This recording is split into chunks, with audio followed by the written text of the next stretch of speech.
السلام علیکم دوستانو خدای دې چې روغ او جوړ یاست. راځئ نن په دې پروګرام کې نن په دې درس کې د شرطیه جملو چې په پروګرام کې موږ د پروګرام عموما پروګرام خپل جوړ پر شرطو دی چې موږ ورته وایي داسې وکړه هغسې وکړئ دغسې وکړئ دا پروګرام یا سافټویر یا انسټرکشن یا هدایات یا د پروګرام دا کوم شیان چې دي دا خپله د دې لپاره استعمالیږي چې موږ څنګه هارډویر پر کار راولو. نو دا په دې پروګرام کې دا درښایم چې څنګه فقط د یو مثالو په لړ کې دا درښایم چې شرطیه سټیټمنټونه یا جملې څه شي دي او څنګه کار کوي په پروګرام کې. نو دا ایسته کوم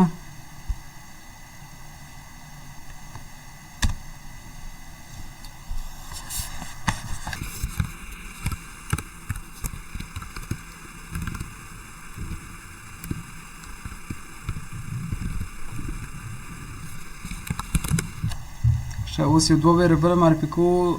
زموږ پروګرام په داسې دغه دی چې یو دوه ویریبل معرفي کوو ورته وایو که دا ویریبلونه دواړه سره مساوي وه دغه شرط پرېږدو که دواړه سره مساوي وه موږ ته بیا د پروګرام د سره شروع کړه که دا سره مساوي نه وه بېرته پروګرام ته جریان ورکړه او زموږ د پای کوډ ورته اجرا کړه.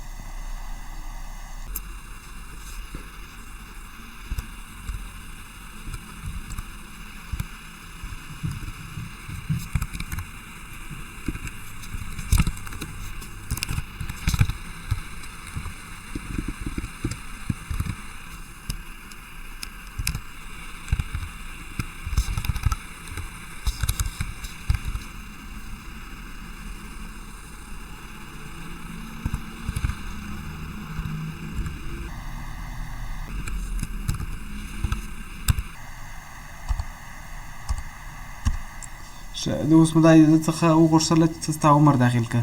د چې عمر داخل کړي زه به ورته ووایم چې که د ده عمر دا زما کنډیشن به داسې کنډیشنونه چې دي عموما پر څو برخو ویشل دي. یو سویچ دی یو لوپ دی یو اف دی یو اف ایلز دی یو اف ایلز اف دی چې دا مختلف کنډیشنونه دي چې اوس موږ پر اولني او ساده کنډیشن کار کوو چې هغه اف دی.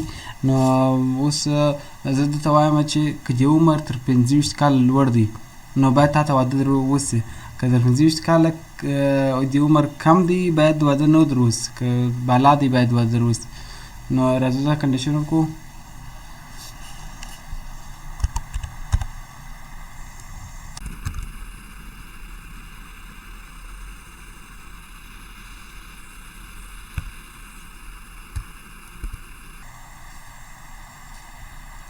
اوس مو د یوزر څخه واخیستی اوس موږ خپل پروسس پر اجرا کوو.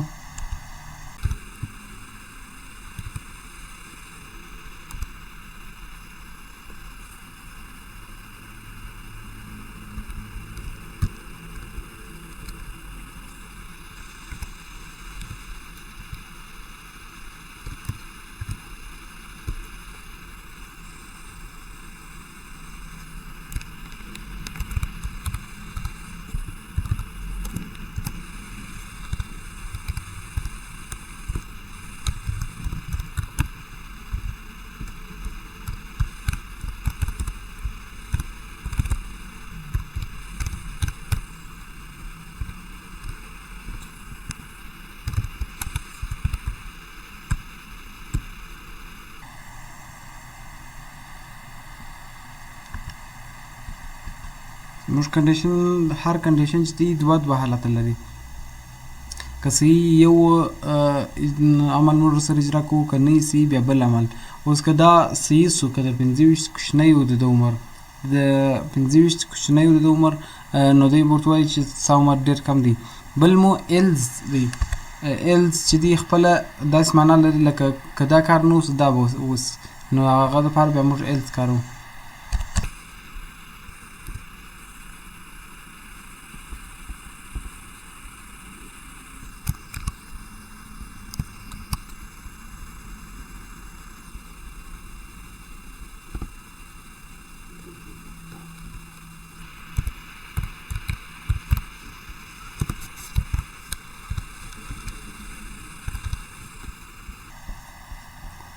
راځو پروګرام اجرا کوو.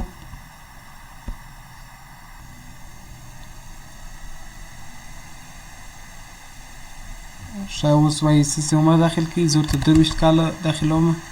دا دی وایي you are too small please leave married. بیا راځم استکومه، بیا ورته بیا اکسیکیوټ کومه چې په اپ 11 سره اکسیکیوټ کېږي. دا واري 23 کاله ورچومه. ګوره you should get married. ته باید واده ترلاسه کړې. ګوره دا زموږ د اپ کنډیشن سټیټمنټسونه شو.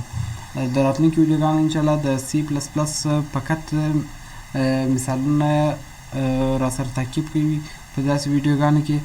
تر بیا ښه وخت، خدای په امان.